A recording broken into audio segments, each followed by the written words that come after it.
What's going on? Welcome back. Welcome back to Off the Schneid. It's here. Hot BestBall Summer. It's here. It's finally here. The draft is over. The tournaments are dropped. The schedule is not. That's in about 2 weeks. Planning on having a large schedule drop episode on this channel. Should be fun. Obviously, we'll take a look through all the week 17 matchups, everything like that. The playoff matchups, week 16, important as well. Week 15 can be important. We'll talk about that on the 14th. We'll have a large episode. It should be fun. Bunch of guests, probably. It'll be a good time. But let's dig into this year's version. BBM 6 is what we're after. Tons of tournaments are dropped. So let's kind of jump in. Let's take a look through the tournaments quickly. And then we'll talk about some strategy, at least my strategy. I didn't want to bring on any guests or go on any shows until kind of going through it myself. And then we could kind of just give my thoughts unabated, without any influence and just what I've seen so far. But let's say what's up to the chat. Huhames, good to see you. Appreciate you coming out. Losimo, thank you, sir. Doc 79, appreciate you. Hartman, how you doing? Index of Suspicion, got the eyeballs. Yo, Dazbruku, how you doing? I'm here to find out if Tyrone Tracy is still going to see 70 plus targets. Maybe. I like Tyrone Tracy this year. I think that was a good run out for him. But let's dig into these tournaments first. We got the marathon, obviously. I'm not a big fan of the marathon, if I'm being honest. I just think that they should let drafters do their thing. If you want to draft this style, go to drafters and draft there. I don't know if this will fill. Last year it didn't. We'll see if it does this year, but I probably won't be. I probably will not be playing this tournament, as in definitely not. The sprint, I probably won't either. It's just kind of not for me. It's a cool, different structure. 2 of 12 through weeks 1 through 14, and then it's a sprint to the final 9,300. If you like it, you like it. Go nuts. I'm probably not going to be in on the sprint personally. There's just so many tournaments to draft that I don't have to force it with some of these other auxiliary tournaments. That won't be for me personally, but a lot of people do like that. Obviously, BBM, the flagship, 2 of 12, 1 of 13, 1 of 16. Gotta like it. I like how flat it is. I talked about this a little bit when I went on the Fantasy Football Garage with the Candyman. We talked about it. You get your money back if you max enter with one team in the finals. I think that's a fantastic structure. They have to keep it that way, I think, moving forward. It just makes sense. It's very, very, very, very difficult to make the finals in BBM. So getting your money back on a max enter, I think, makes the most sense. And then obviously it's a pretty flat payout. You got to like getting, 10K for finishing 100th and 51 through 100 gets 10K. That's pretty good considering, again, how difficult it is to not only make the finals, but 100th place when it's a 672 plus thousand entry tournament. Very, very difficult to do. So 2 mil up top. I probably will be maxing this, most likely, almost certainly. I'll probably max this throughout the summer, but that's not what we'll be doing today. I drafted 9 so far, and I'll be waiting until I do have a slow going, but I'll be waiting until the schedule drops to drop any more of those.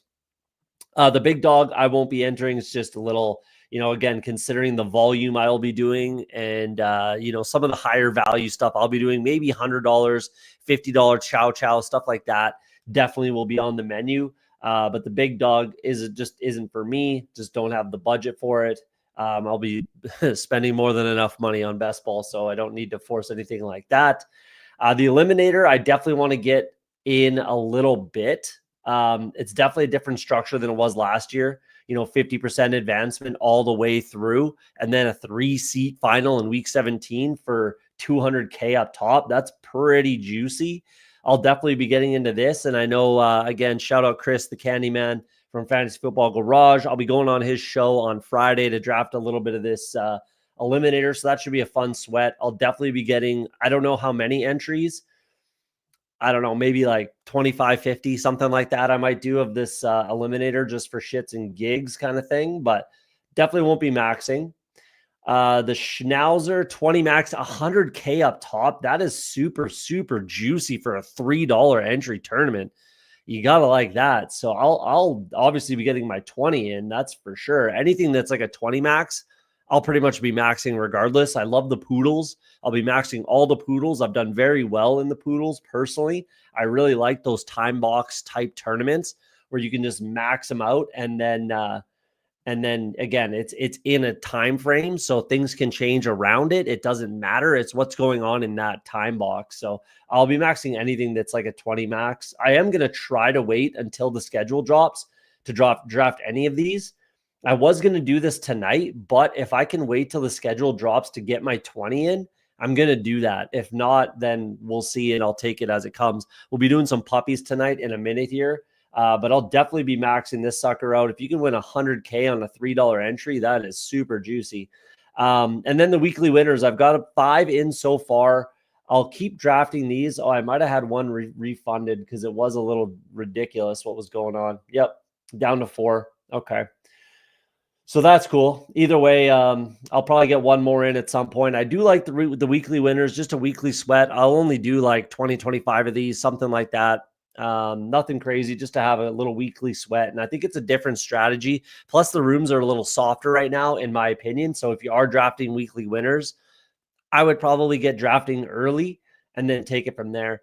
The puppies there, obviously, like I said, that's probably what we'll be drafting tonight. 100K up top again, 2 of 12, 1 of 10, 1 of 10, 375 up top. I think it's it should be a max enter. You get your money back if you get the finals. So that's pretty fun. But what I wanted to talk about today, let's take a look at the chat again. Unabated, moisturizing my own lane. Feel you. Good day, OTS. Appreciate you. Stephen Hines there. PPR title. What's up, my dude? Kelly, you can do it. Appreciate you. Have to max the under 50. Definitely. I think I will be. If it's 20 max, 50 max, I'll probably be max entering it regardless of what it is. So you got to like that. Hulk smash potatoes. What's happening, man? Good to see you. Best things come to those who wait for the schedule. Exactly. I did want to get a few of the BBMs in with fresh. So day one, I got 6, I think, in, and I got a couple more in yesterday. But I will be waiting to do any more BBMs until the schedule drops. So let's take a look at the rankings and kind of what I wanted to get into. I had my rankings going. Oh, there we go. So these will change. This was just for opening day is when I set these rankings and went on the Fantasy Dog Pound channel. We talked about it. We made some rankings. My rankings were a little bit different than the ones on that show, but it was great to talk through it. And I'm gonna have to adjust these already. There's already some things I want to move around, so I'm not just don't really take a look at my rankings. That's not really what I want to talk about. But what I wanted to get into was kind of where I think the value is going to lie. So a player like RJ Harvey, I just don't, again, on the Pat's episode, on the rankings episode, the first one we did, I was telling the guys, like, he's going to go it right above or at Tony Pollard. And that's where he's at. I think he's above Tony Pollard by a pretty comfortable margin now. So yeah, he's up here with the Judkins, Connor, Montgomery, quite a bit above Tony Pollard. But that's kind of where I thought he would go. So now I think he's valued a little bit too high, in my opinion. I might try to get a couple shares if he falls into the 70s. I don't mind that value in weekly winners. So I have some exposure to him in weekly winners where it's just 1 week. I want the spike weeks. I want the guys that can spike. So he's perfectly fine in that structure. In BBM and puppies and things like that, I'm not sure there's any value left with RJ Harvey. So I don't know how much I'll be able to get of him, but I do think he's going a little bit too high. I really do, but we'll see where that lands. Is there anyone else that really doesn't make sense? I think, I personally think that Hunter is going too high, Travis Hunter. Maybe not if he stays around here, but I like Rome Odunze over Travis Hunter personally. I don't mind Hunter over Cortland Sutton, over DK Metcalf, over Jordan Addison. I don't mind that. But I might like these quarterbacks a little bit more. He does fly up a little bit higher than this. If it's into the late 40s, early 50s, I might be, inclined to pick up some Travis Hunter shares. But if he's going in the early 40s, 30s, that's just a little bit too high for me personally. So we'll see where he lands. I want him to level out. A lot of these guys, like again, Harvey, Hunter, it's a long summer, guys. It's a long summer of drafting. So you don't have to force anything early. We can wait to get some coach speak. Like realistically, do we think RJ Harvey or Travis Hunter will rise higher than where they're at right now? Maybe a little bit as it stabilizes, but nothing crazy. And they might fall a little bit, especially if there's not necessarily negative coach speak, but just some positive coach speak around them, and we get some different storylines playing out. I think they could fall from where they're at right now, and I'm not going to force it in. We'll see when the schedule drops, and if I deem it necessary to force these players and to force these stacks, force the bringbacks, whatever, then I might adjust that take a little bit. But I think we can be patient on these extreme risers. I think we can just be patient, slow down, wait until like the time box stuff, the schnauzer, sure, go nuts, do what you got to do. But if it's Best Ball Mania, I think we can wait a little bit. At least that's what I'm doing. So do whatever you want to do. If you disagree, and do whatever you want to do. But that's what I'm doing. Only for the extremely fast risers, I'm going to slow down just a little bit, pump the brakes. I can wait till the end of summer if need be. But we'll take it from there. I did try telling them I was the voice of reason. It felt like they wanted to put him at the hundreds and 20s. I said, guys, he's got to be in the 80s, 70s, something like that. And here we are. Made sense. But it is what it is. Brock Bowers isn't 101. Rankings need to be adjusted. Yeah, no doubt. I don't mind Brock Bowers in this tournament. But speaking of that, as you can see, like I don't mind Bowers where he's at, but I think McBride needs to get a lot closer to him. It will be something like this when I redo my rankings and kind of level it all out. I just think Trey McBride has to rise closer to where Bowers is. McBride got zero competition in the draft, and Bowers got quite a bit of competition and different touches and things like that. So I don't mind Bowers, but I think Trey McBride is still an extreme value personally. I have one Harvey share, and it's Bo Nix, Sutton, Vele, Franklin roster from March. So from the big board, obviously. Nice. That's pretty nice. Candyman, what's happening? We'll see you on Friday. Excited to go on that show, draft some eliminators. It'll be a good time. Are we asking a lot of Trevor Lawrence? I think we are. I absolutely think we are. So that's another reason why it's like we've seen Trevor Lawrence supposed to take that next step for years, literally years and years and years. We've been expecting Trevor Lawrence to take that next step. He looked like he did get there that one year that they went to the playoffs, but then he fell right back down to earth the next year. So I agree. I think we are asking a lot of Trevor Lawrence, and I want that to level out before I start taking shares personally. Yeah, he loves football. Most guys do. Like, I mean, that's a great trait. I'm happy with that. It doesn't mean that I need to overvalue him in these drafts. Wait till camp reports. The steam is coming for all the rookies. Definitely. Yeah. Anyone that's rising way too fast, in my opinion, and that's prime examples are these rookies, RJ Harvey, Travis Hunter. I think we can wait a little bit. I'll say that. We'll see how it shakes out. I don't think we need to rush into getting our shares in a 150 max tournament like Best Ball Mania.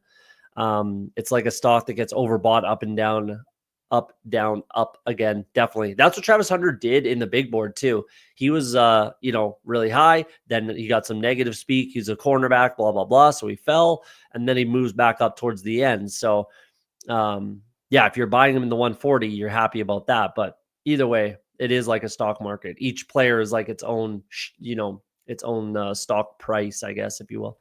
Sean Payton will gas up Harvey all summer and then give him like 8 touches week 1. Probably. Probably. I could definitely see that. Week 17, Tennessee, Jacksonville is going to melt faces. Yeah, that would be a really fun matchup. That'd be a really fun matchup, and it very well could be. So we'll see how it shakes out. King of Kings, what's happening, man? Good to see you. Appreciate you coming in. So that's kind of what I wanted to touch on there. Then the other thing I wanted to really talk about was my overall strategy, again, at least in these early drafts, and again in Best Ball Mania for sure, what I've personally noticed in the few drafts that I've done, nothing too crazy. All the value to be had, there's two positions where there's value to be had, in my opinion, and it's running back and tight end.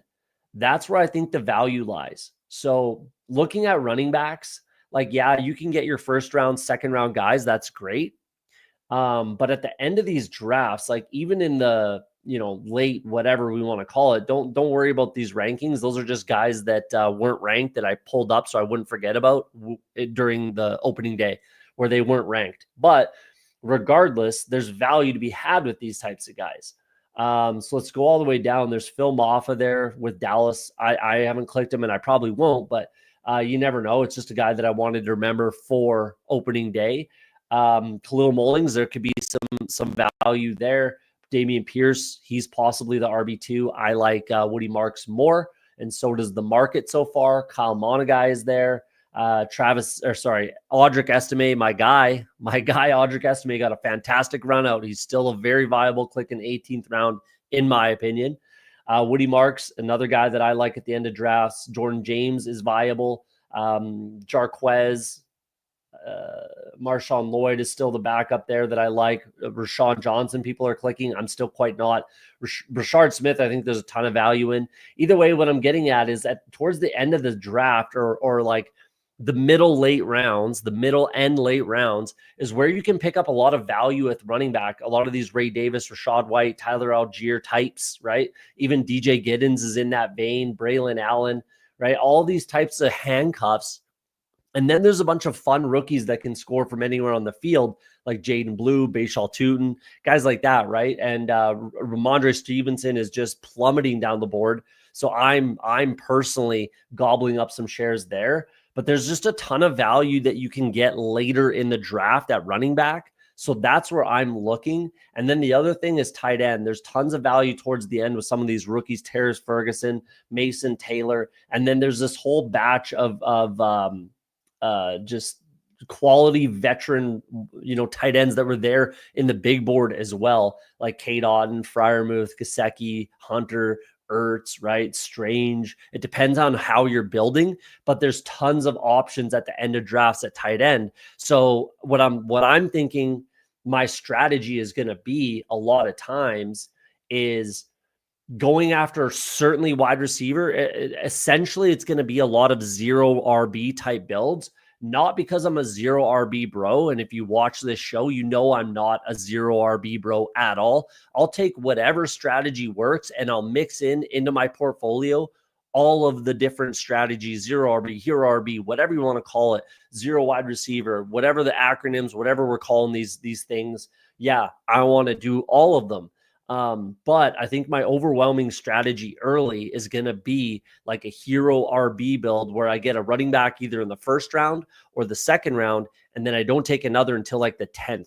I want to have at least probably 2 quarterbacks. Like my ideal through, let's say 10 rounds, my ideal build through 10 rounds would be 2 quarterbacks, 1 running back, 6 wide receivers, and 1 tight end. 2-1, 6-1. That would be my ideal build through 10 rounds right now. So we'll see how it goes. But that's just where I see all the value personally.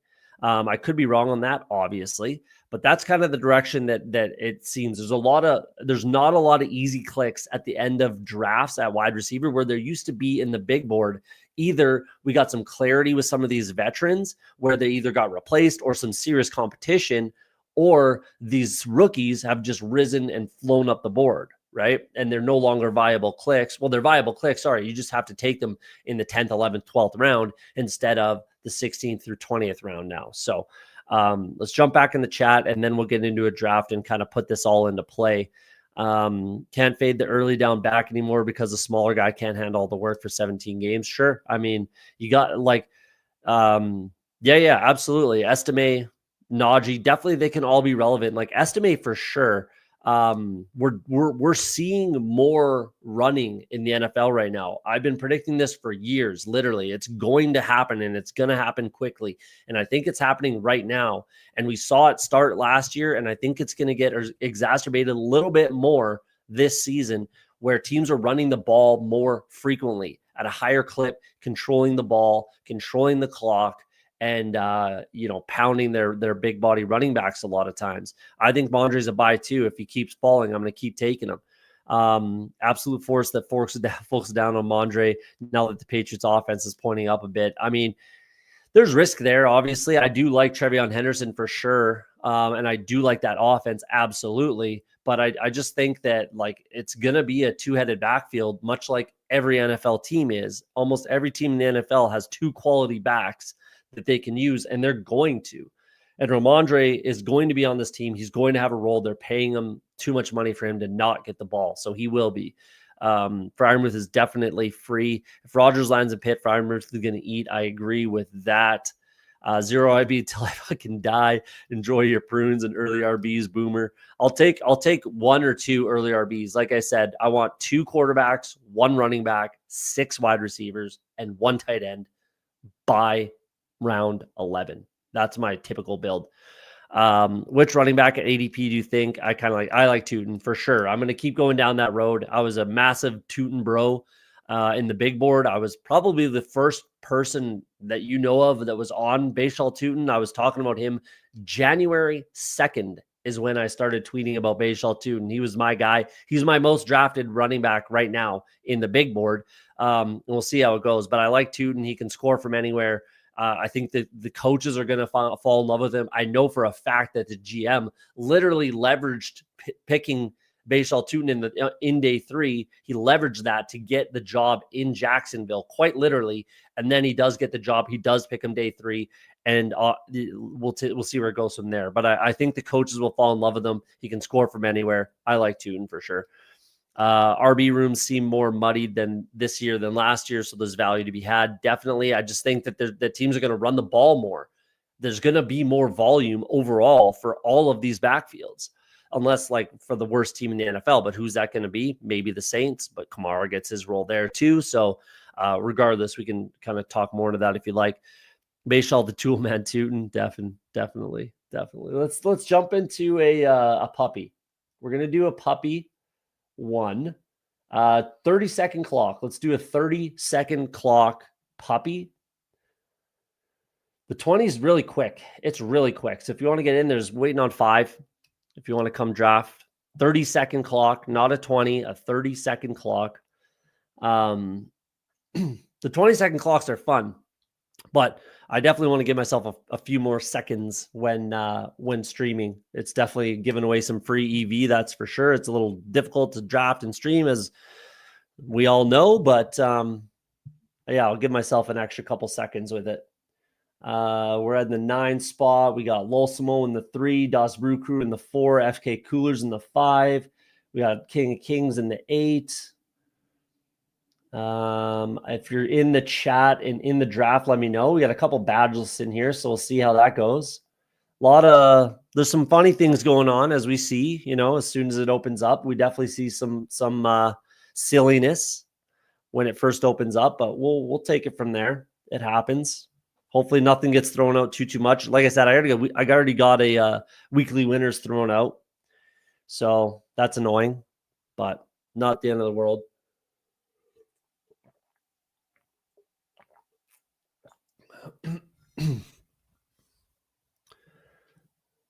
Donnie's at the number 1. King lives 33. Nice. A lot of red in here. 1, 2, 3, 4, 5, 6, 7 red, eh? Let's kind of maroon, whatever. But the only light blue guy in here. That's good. The only green. All right. FK Coolers with the classic beige. Gotta like it. Jamar Chase at the 1. No questions there for me. Let's go to ADP, not ranks, because I don't really trust my own ranks right now. I do have to update my rankings, that's for sure, and I will. Where does Genty go? I've seen early as 6. So have I. He's already risen a few spots in ADP. He went from 12 to 9. I have him ranked at 12 right now. I might move him up to 11. We'll see. It depends on really depends on Brian Thomas for me. Well, it's either Brian Thomas or Ashton Genty right now. So we'll see how that goes. But he like I'll be taking some Genty shares, that's for sure. Had a BBM thrown out already. That's really annoying. The top 6 are still a top 6. Like that hasn't changed, and I don't think it will. So Brian Thomas goes at the 8 spot. I will be taking Malik. Let's go Malik Neighbors. Like I'm not putting Genty ahead of Malik. I'm not putting Genty ahead of Amon-Ra. I think Amon-Ra is still super valuable and kind of overlooked and disrespected right now. I think you get paired with light competition. I'm not sure what you mean, but what do you mean by that? Give our guy a like. Appreciate you, man. Yeah, hit that like button. Hit the subscribe button if you're new. We'll be streaming all summer. This is episode 1 of season 2, Hot BestBall Summer. So it's gonna be a fun summer. That's gonna be for sure. It's a lot of drafts. Yeah, that's what it is, I guess, eh? We're gonna go. I'm gonna take all of the Drake London personally. Let's go down that road. Like I said, I think all the value, I'm going to be taking a lot of 0 RB type teams. I just think that all the value is at wide receiver early and then kind of take it from there. Get your stacks, obviously. Try to build out some, while we don't know the schedule, try to build out some possible, week 17 matchups or playoff type matchups, right? Disbanded, initiating the AI sequence. Appreciate you. But yeah, that's where I think the value is.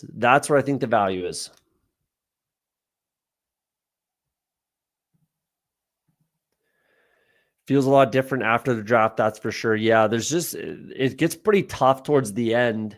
Like rounds 14 through 18 for sure are super thin. So again, that's where I think the value is at these tight ends and running backs.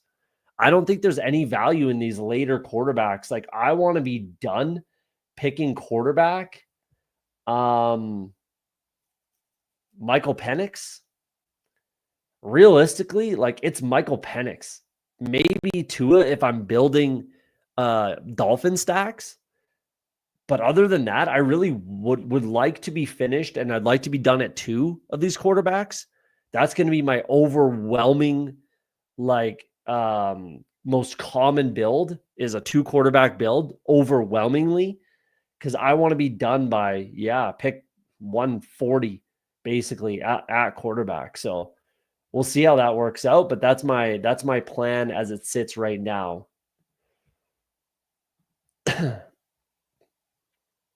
So yeah, you can get one of these running backs, in the 3rd round as kind of your anchor RB, and that's what I'm going to be doing a fair amount of. Like Breece Hall, even Hampton's not a bad click as your anchor RB. So we'll see where this goes, but might get I'm going to get a share of one of these 2 running backs for sure. Let's go Chase Brown. That's easy. Couple picks past ADP. I still think this is a little rich for him. I really do. Even being a Bengals fan, I think that's a little rich, but I do want to get some shares. Not a fan of the back half of the draft, but the opportunity to pair CMC with another first-round talent is very appealing. Definitely. I would like to be in the middle of, pick 6 is still fantastic for me. Just take whoever's left over. And then, pick 7, 8 is fine. So yeah, 5 through 8 is fine for me. And then you get the falling value ADP wise on either side of the board. So I don't mind being in the middle, but you can make your builds, kind of work and make sense. And looks like the room is going relatively running back heavy, which is interesting. Let's go Xavier Worthy. I kind of like the way this is shaken out a little bit. Bargain shopping, definitely. Definitely we are. I think Bryce is a bargain, but I'm in on their offense. Yeah, I mean, if you build it, like again, like I'm not saying don't draft these quarterbacks. What I'm saying is like I'm not taking any of them unless I'm like building that stack purposefully. So if you took Tet, then yeah, go ahead and take Bryce Young. If you took Bowers, yeah, go nuts. Pick Geno. If you took Puka, go ahead, take Stafford. Stuff like that. Like, Jackson Smith and Jigba, you can take Sam Darnold. You can backstack some of these guys, but like I just don't want to like have to rely on these guys kind of naked or get backed into it, or like again, like I don't really want to take, which I was doing this a lot in the big board where I'd take Sam Darnold and then backstack him with the tight ends and, Marquez Valdez-Scantling, stuff like that. Like now I just really do not think it's a viable strategy in this structure. I really don't. And I don't want to back myself into it. So yeah, I'm gonna like force in my quarterbacks relatively early if I have to force them in. But there's a few guys that you can take naked and just not worry about stacking or backstack if you really really like, but don't even worry about it. That's kind of where I'm at and what I'm doing with those quarterbacks. What's your experience with 2 QB builds? Good advance rate, placing the money at the end. I mean, if it's the right quarterbacks, like that again, like you took Jaden Daniels last year with, let's say, Joe Burrow, right? That was probably the nuts. You took Joe Burrow and Jaden Daniels, which personally I probably did take a lot of that because I'm obviously a Bengals fan, very high on Joe Burrow, but I was exceptionally high on Jaden Daniels. He was my number one rookie quarterback by not even close. I think I was like 14% Jaden Daniels last year. So I probably did have a lot of those builds. And if it's the right quarterbacks like that, then it's going to be a good experience. Obviously, if it's a year, because it does ebb and flow, if it's a year where a lot of these high-end quarterbacks get hurt, then what are we going to do? So, I mean, my experience, typically I do build more 3 quarterback builds. 3-5-7-3 is a lot of the builds that I do. But last year I was doing a lot of 2-6-8-2, 2-6-7-3, 2-5-8-3, stuff like that. 2-5-8-3 is a very quality build in my opinion. I was doing that a lot last year. I had a really good advance rate. I think it was something like 24, 26%, something like that. Nothing crazy. So my experience is positive. Again, if they're taken early enough, they're the right quarterbacks, and they're quarterbacks that you can rely on, like the Josh Allens of the world, obviously the Joe Burrows of the world, stuff like that. So yeah, it just depends on who it is. Are they guys that play every week? Like Justin Herbert. When he gets hurt, he's really hurt. Matthew Stafford, even like he plays every game for the most part, unless they're like really, really hurt. So I'm going to take Joe Burrow here, even especially with having Chase Brown. Like I'm not gonna let people push Joe Burrow. I'm really not. Like this drafter here, Donnie, sorry, but I'm not gonna let people push Joe Burrow to the 72 pick at the 1-2 or at the 6-7 turn here. Like I'm just not letting people do it. Where's the T Higgins drafter right here? He took Hurts, so I mean, maybe I could have pushed Joe Burrow around the corner here, but I doubt it. And I'm not letting people get away with it. Honestly, I'll backstack him with Mike Gesicki and Andre Yoshivas if I have to. I'm fine with that. But when I have Chase Brown, for sure, I'm not letting Joe Burrow get past me there. Cody, you never told me how much you love my start. Genty Bowers. Are you in this draft?